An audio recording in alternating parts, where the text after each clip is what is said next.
Don't you dare pretend you didn't know what you were doing. My mother's voice screeched through the phone, so loud I had to hold it away from my ear. We're family. You can't just abandon us because your feelings got hurt. I sat there in my home office, staring at the April rain hitting the windows of my Boston apartment, feeling a strange mix of numbness and rage. Everything I thought I knew about my family had just crumbled before my eyes. And all because of a simple text message. My name is Lauren Carter. I'm 35 years old. Until yesterday, I thought I was just being a good daughter. I had built a successful marketing consultancy from the ground up, and when it really took off 5 years ago, I started sending my parents extra money each month. They'd always struggled financially, and I wanted to make sure they could enjoy their retirement without worrying about basic expenses. What I didn't know was how they really saw me. The family ATM. The proof came in the form of a group chat screenshot, one my brother, Daniel, had accidentally sent to our family chat instead of the secret chat he shared with our parents. The family ATM just sent another $3,000. Elmio, keep that gravy train running, my dad had replied. She's too stupid to realize we're using her. Just bought those golf clubs your father wanted. My mother added. Lauren would flip if she knew her money was going to those instead of medical expenses. The screenshots kept coming. Years of conversations about how to manipulate me, how to play on my sympathies, how to extract more money. Daniel quickly tried to delete the messages, but it was too late. I'd seen everything. 3 years of them laughing at my generosity. Taking luxury vacations while claiming they couldn't afford basic medications. Upgrading their cars while telling me their heating bill was unbearable. The betrayal cut deeper than I could have imagined. And now? My phone was blowing up with texts and calls from my family. Dad, it was just a joke, sweetheart. Mom, you're taking this out of context. Daniel, I was just going along with it to keep the peace. But their own words had exposed the ugly truth. Then came the knock at my door. I crossed to the entrance, still clutching my phone. Through the peephole, Daniel stood on my porch, soaking wet, his expression pleading. I felt my jaw tighten. I wasn't ready for this conversation, but maybe it was time. I opened the door and blocked the entrance. What do you want? Daniel looked miserable, rain dripping from his hair. Lauren, please, can I come in? I can explain. Explain what? I held up my phone, the screen still showing his messages. His face twisted in guilt. Mom and Dad, they started it. I just went along with it. I laughed coldly. You were just following orders? Like some kind of financial foot soldier. Daniel flinched. I took a deep breath. Do you even know how much money I've given them? He looked down. I know it's a lot.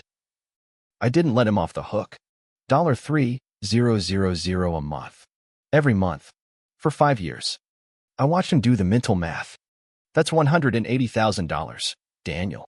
And that doesn't include the extra money for Dad's supposed surgeries. Or Mom's broken furnace last winter. I crossed my arms. Do you know what I did to afford all of that? He hesitated. I stepped closer. I skipped vacations. I put off buying a house. I worked 60-hour weeks to afford both my life and theirs. Daniel swallowed hard. Look, they took it too far. But they need you now. They really do. Need me? I repeated. Or need my money? He hesitated. And that told me everything. After Daniel left, I sank onto my couch, my entire body trembling. The betrayal replayed in my head. I grabbed my laptop and logged into my banking portal. Every month for 5 years, there it was, $3,000 transferred to my parents' joint account. Plus all the extra emergencies. Dental work that never happened. Car repairs for problems that didn't exist. Medical bills for treatments they never received. For what? So they could buy golf clubs and take cruises while I worried if they were eating properly? My chest tightened. I pulled up another account, the investment fund I had secretly set up for them 3 years ago. A nest egg. A $42,000 retirement cushion. I hovered over the close account button. Not yet. Instead, I picked up my phone and dialed. My best friend and attorney, Mia. The moment I explained everything, she practically screamed. They did what? I let out a hollow laugh. Yeah, I've been an idiot. No, Lauren. You've been kind. They're the ones who should be ashamed. Her voice softened. What do you want to do? I sighed. I don't know. Part of me wants to just cut them off completely. Mia was silent for a moment. Then let's start with untangling you from them. Step by step. I nodded, swallowing hard. Because this time, I wasn't going to be their fool. I spent the next morning making calls. Mia had sent me a list of financial and legal steps to ensure I was no longer tied to my family's expenses. And step 1, cut the money flow. First, I called my bank. The customer service rep was polite and cheerful even, as she confirmed that my automatic transfers had been permanently canceled. No more $3,000 a month.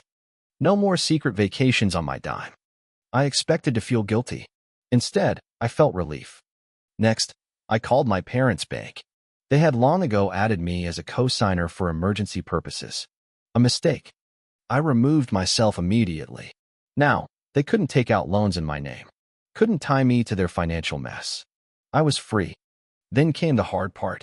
The group chat. It had been silent since Daniel's visit. But as soon as I sent my first message, it lit up like a Christmas tree. Me. Just so you're aware, I've canceled all financial support. No more monthly transfers.